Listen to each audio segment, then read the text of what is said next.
हाँ जी, नमस्कार सभी को। मैं अजय सोलंकी स्वागत करता हूँ आप सभी का आपके अपने YouTube चैनल शिक्षा सागर में।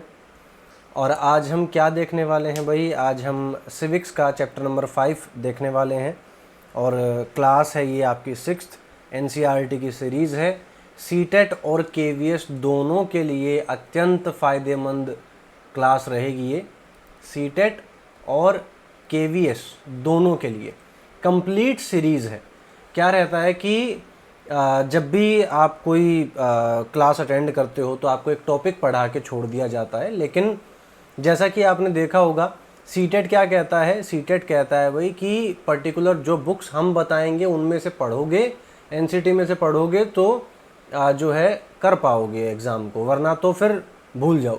तो सेम उसी तरीके से एनसीईआरटी उसी के पैरामीटर पर है, जो सीटेट और केवीएस दोनों के लिए बहुत ही बहुत ही नहीं, सबसे ज़्यादा फ़ायदेमंद बुक है।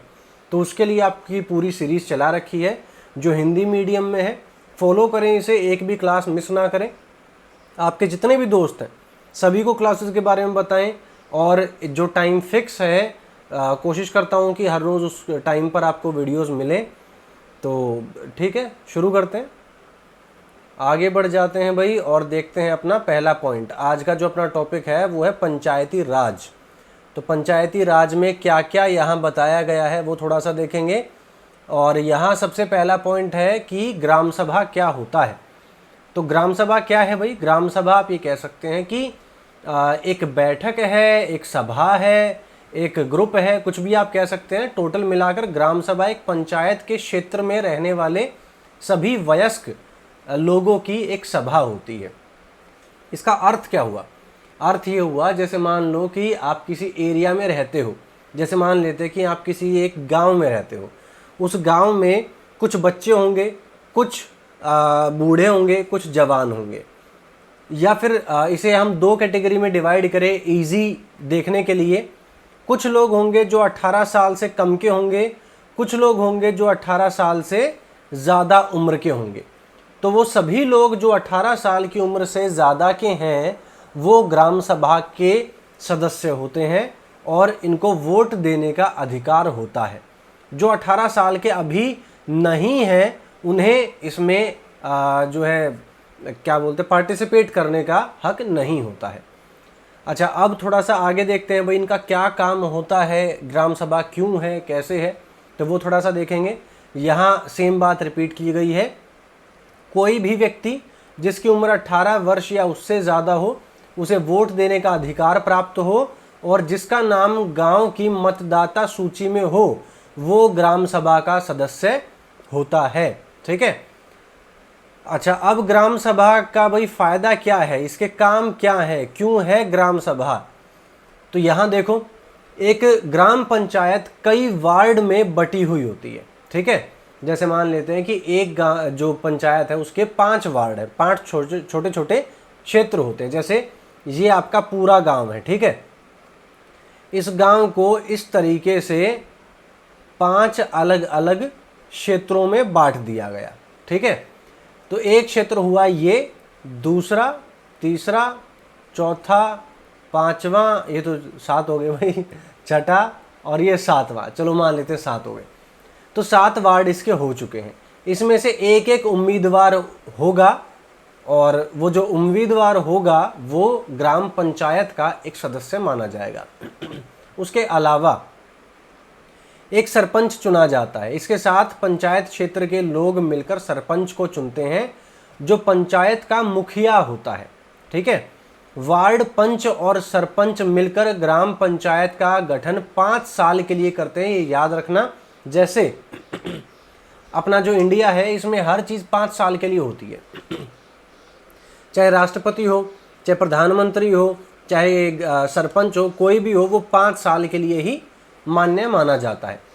ग्राम पंचायत का एक सचिव होता है जो ग्राम सभा का भी सचिव होता है। सचिव का मतलब हुआ क्या? सचिव का मतलब मान लो प्रेसिडेंट हो गया, आप ऐसा मान लो। ठीक है। तो इसका मतलब क्या हुआ? ये मुखिया हो गया टोटली। तो जो सचिव है इसका कभी भी चुनाव नहीं होता, बाकी सबका चुनाव होता है, इसका चुनाव नहीं होता। तो क्या होता है, इसको सरकार की तरफ से नियुक्त किया जाता है। सचिव का काम है ग्राम सभा और ग्राम पंचायत की बैठक बुलाना। अब ग्राम सभा का काम आपको, ठीक है कई देर से मैं कह रहा हूँ, बताऊंगा, बता देता हूँ।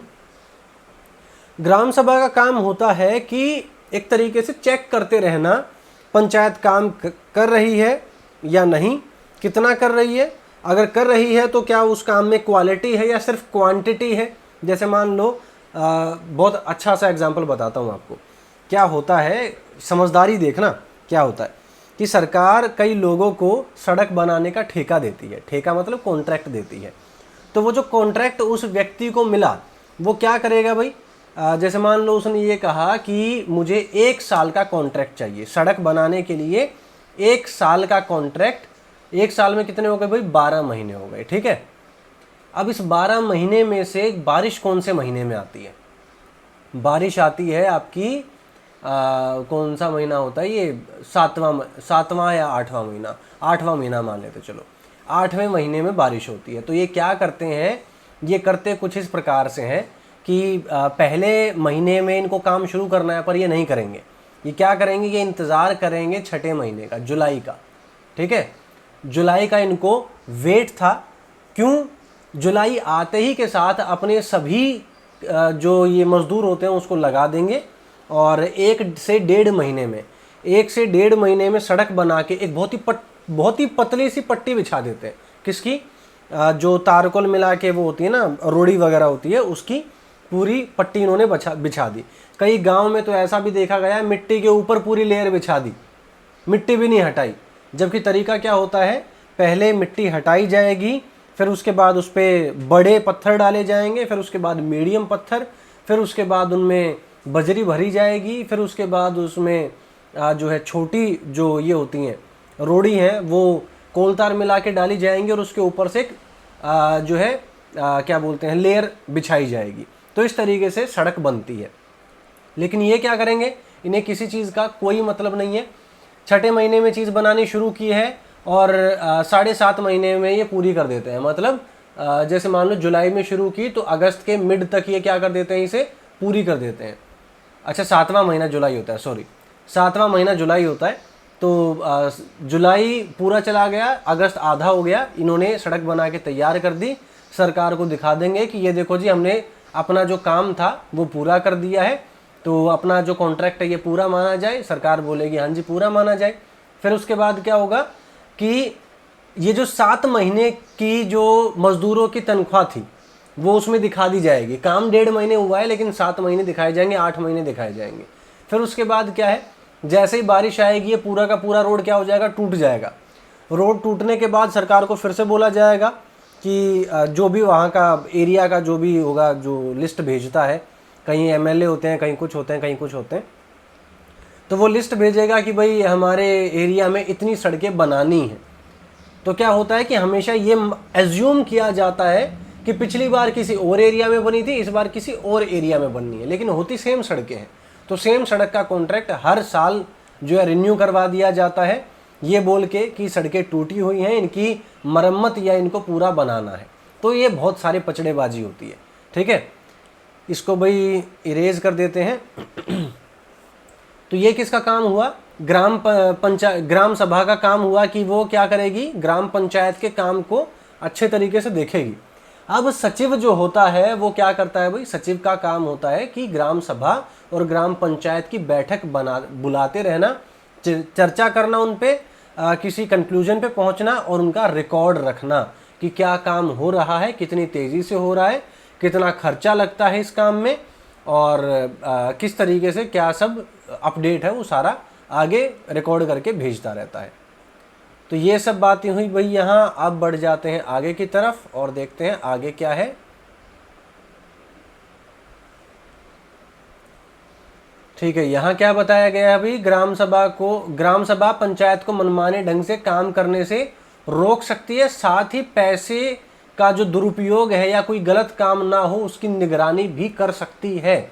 और ये कर सकती है नहीं, करनी चाहिए और करती भी है ग्राम सभा। तो ये इसका होता है मेन काम।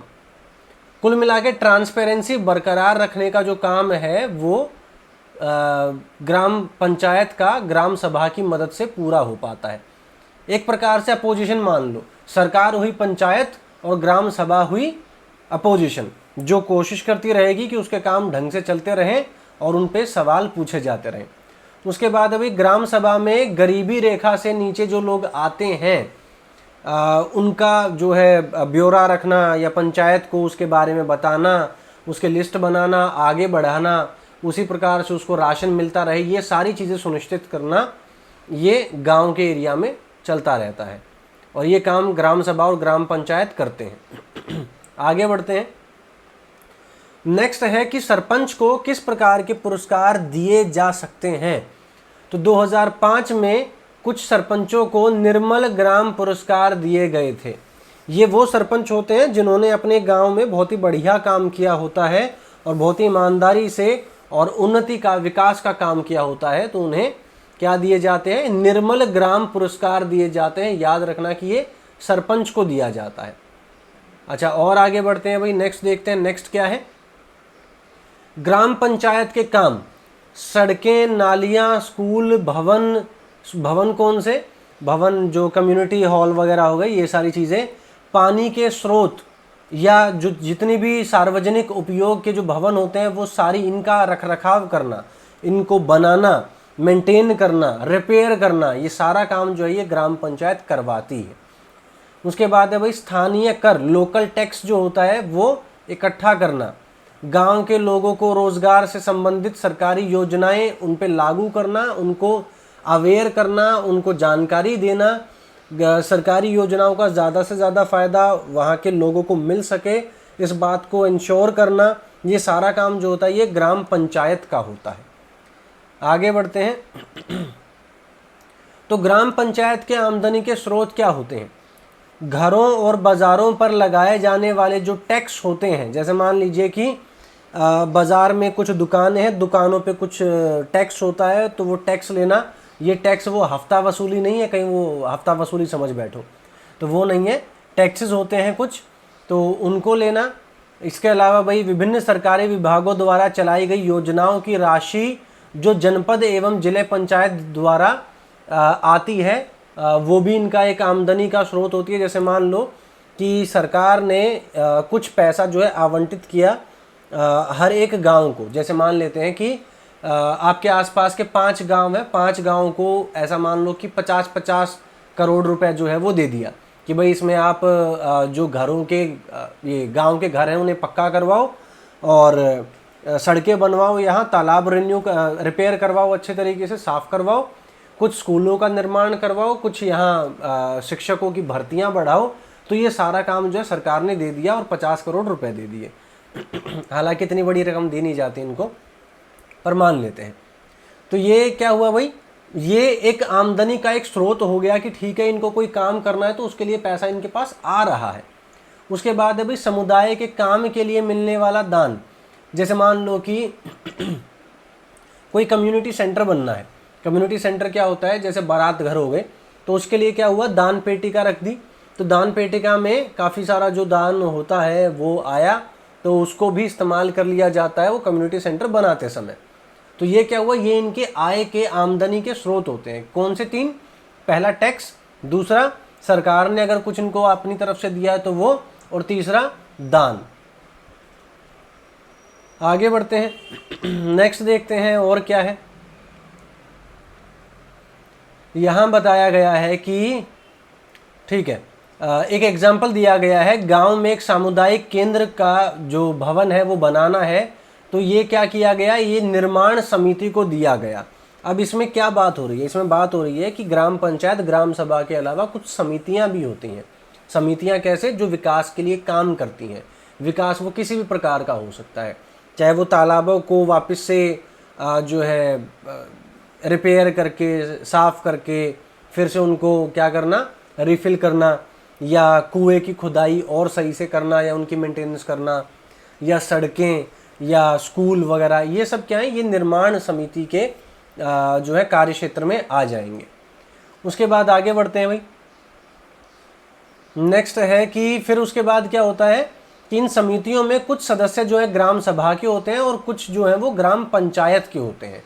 उसके बाद ये दोनों मिलकर गांव के विकास के लिए काम करते हैं।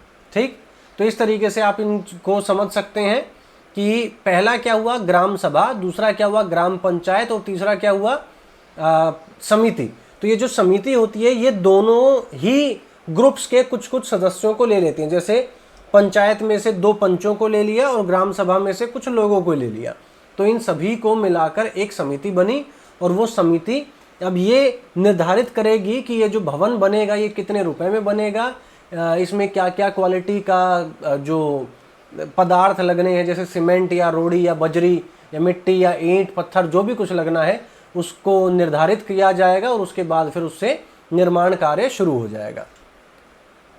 तो ये हुआ भाई। उसके बाद और आगे बढ़ते हैं, नेक्स्ट देखते हैं यहाँ क्या बताया गया है। ठीक है, तो यहाँ देखते हैं भाई कि जो 3 स्तर होते हैं ग्रामीण क्षेत्रों में, ग्राम पंचायत लोकतांत्रिक सरकार का पहला स्तर होता है। ठीक है, तो 3 स्तर में काम किया जाता है। पहला स्तर कौन सा हुआ, पहला स्तर हुआ आपका ग्राम पंचायत। उसके बाद ग्राम पंचायत ग्राम सभा के प्रति जवाबदेह होती है। जवाबदेह का मतलब क्या हुआ, आंसरेबल होती है। जैसे अगर कोई भी गलती ग्राम पंचायत से होती है तो सवाल कौन करेगा, ग्राम सभा। उसके बाद अभी क्योंकि ग्राम सभा के लोग ही उसको चुनते हैं, इस वजह से वो उनके प्रति जवाबदेह होती है। जैसे जो देश की सरकार है वो किसके प्रति जवाबदेह है, वो जनता के प्रति है। तो सेम उसी प्रकार से जो पंचायत है वो ग्राम सभा के प्रति जवाबदेह है। उसके बाद अभी पंचायती राज व्यवस्था में लोगों की भागीदारी 2 स्तर पर होती है। रिपीट कर देता हूं, पंचायती राज व्यवस्था, पंचायती राज व्यवस्था मतलब पंचायती व्यवस्था जो है उसमें लोगों की जो भागीदारी होती है वो 2 स्तर पर होती है। ग्राम पंचायत के बाद जो दूसरा स्तर होता है वो होता है विकास खंड। विकास खंड इसे जनपद पंचायत या पंचायत समिति भी कहते हैं। ठीक है, जैसे आपने कई बार सुना होगा, कई लोग जो पहली बार पढ़ते हैं उनको थोड़ा सा ये कन्फ्यूजन हो जाती है कि पंचायत और ग्राम पंचायत और पंचायत समिति एक ही होता होगा, पर ये ऐसा नहीं है। क्या होता है कि एक गांव की एक पंचायत हो गई, लेकिन ये जो पंचायत समिति हुई या जनपद पंचायत हुई ये 4-5 गांव की मिला के भी एक होती है। ठीक है, तो ये हुई। उसके बाद भाई नेक्स्ट आता है तीसरा स्तर। तीसरा स्तर कौन सा होता है, जिला पंचायत या जिला परिषद। ये 3 स्तर हो गए, पहला आपका पंचायत, दूसरा पंचायत समिति या जनपद पंचायत, तीसरा जिला पंचायत या जिला परिषद। तो ये क्या हुआ, जो तीसरा पॉइंट है ये जिले पर काम करता है, मतलब एक हुआ डिस्ट्रिक्ट लेवल। तो ये जो जिला परिषद है ये कई सारी पंचायत समितियों से मिलकर बना होता है। ठीक है, तो ये जो पंचायत समितियां हैं ये किसी एक पर्टिकुलर जिले में होती हैं। तो उस जिले की जो पंचायत, सबसे बड़ी जो पंचायत बनती है वो क्या होती है, जिला परिषद या जिला पंचायत। तो वो उस जिले के स्तर पर काम करती है, उस जिले से संबंधित कामों को देखती है। उसके अलावा दूसरा पॉइंट कौन सा था अपना, जनपद पंचायत या पंचायत समिति। ये क्या थी, ये 4-5 गांव या 8-10 गांव को मिलाकर बनती है। और जो पंचायत होती है वो एक गांव की भी होती है, कई बार 2 की मिला के एक भी बना देते हैं, कुछ इस प्रकार से भी होता है अगर गांव ज़्यादा ही छोटा है तो इस तरीके से पंचायती राज व्यवस्था 3 स्तर पर होती है, जो मैंने आपको समझाने की कोशिश की, और उम्मीद करता हूं कि आपको बहुत बढ़िया तरीके से समझ में आ भी गई होगी। आगे देखते हैं भाई नेक्स्ट, इसमें क्या कुछ बचा हुआ था, थोड़ा बहुत था। ठीक है, संविधान में दिए हुए कुछ निर्देशों के आधार पर देश के हर राज्य ने पंचायत से जुड़े कानून जो है वो अलग बना रखे हैं। क्यों, क्योंकि पंचायत से संबंधित कानून जब तक अलग रहेंगे तो देखा जाएगा कि वहाँ के लोग किस प्रकार से रिएक्ट करते हैं और अपनी आवाज़ किस प्रकार से उठा पाते हैं। ज़्यादा से ज़्यादा लोगों को अपनी आवाज़ उठाने का मौका मिले, उन्हें कोई दबाए ना तो पावर के नशे में आकर, ना पैसे के नशे में आकर। तो डिपेंड करता है कि कौन सा राज्य है, वहाँ के लोग कैसे हैं। जैसे दिल्ली है, दिल्ली में मान लेते हैं कि कोई गांव कभी होता होगा तो उसमें पंचायत हो गई, तो यहाँ के लोग अलग प्रकार से आवाज़ उठाएंगे, जैसे सोशल मीडिया के थ्रू या मीडिया के थ्रू। सेम उसी प्रकार से अगर आप बिहार में चले जाते हो तो वहाँ मीडिया उतना एक्टिव नहीं माना जाता कभी कभी वहाँ के लोगों के द्वारा, तो उनके लिए अलग तरीका रहेगा। राजस्थान में चले जाओगे तो वहाँ तरीका अलग हो सकता है। तो कुछ अधिकार क्षेत्रों में फेरबदल किए जाते हैं, कुछ कानूनों में फेरबदल किए जाते हैं ताकि लोग ज़्यादा से ज़्यादा आवाज़ उठाएं अगर उनको कोई दिक्कत है तो। तो कुछ इस प्रकार से भाई ये आज की आपकी क्लास कंप्लीट हो गई। इकाई 3 थी आपकी, यूनिट 3 थी, और चैप्टर कौन सा था आपका? चैप्टर था आपका पंचायती राज, 5वां चैप्टर सिविक्स का। किसके लिए इंपॉर्टेंट थी क्लास? सीटेट और केवीएस के लिए। छठा चैप्टर मैंने आपका इसका पहले ही करवा दिया था, 5वां चैप्टर मिस हो गया था, तो 5वां चैप्टर भी अब आपका हो गया है। इससे जुड़ी हुई भाई आपकी जो पीडीएफ है ये अगर आपको हाईलाइटेड पीडीएफ चाहिए तो आप शिक्षा सागर एप्लीकेशन पर सब्सक्रिप्शन ले सकते हैं 151 रुपीज़ का। अगर आपको नोटिफिकेशन चाहिए क्लास की कि भाई क्लास किस टाइम होती है या क्या है, तो वो आपको टेलीग्राम चैनल पर मिल जाएगी। टेलीग्राम चैनल है अपना पुराने वाले नाम का DSSB ट्यूब, और शिक्षा सागर पर 15 रुपीज़ इसमें रुपीज़ में आपको टेस्ट, आपको नोट्स, आपको पीडीएफ, आपको अरेंज करके वीडियोस, चाहे आपकी कोई मिस हुई होगी तो भी आपकी मिस नहीं होगी, आपको दिखाई दे जाएगी। तो इस प्रकार से ये सारी चीज़ें आपको मिलती हैं। उम्मीद करता हूँ भाई आपको पसंद आती होंगी। आप में से बहुत सारे लोगों ने इंस्टॉल कर रखी है, सब्सक्रिप्शन ले रखा है। इसी के साथ ओवर करते हैं अपनी आज की क्लास को, और ध्यान रखिए अपना, सुरक्षित रहिए, घरों में रहिए, पढ़ते रहिए और ऐसे ही आगे बढ़ते रहिए।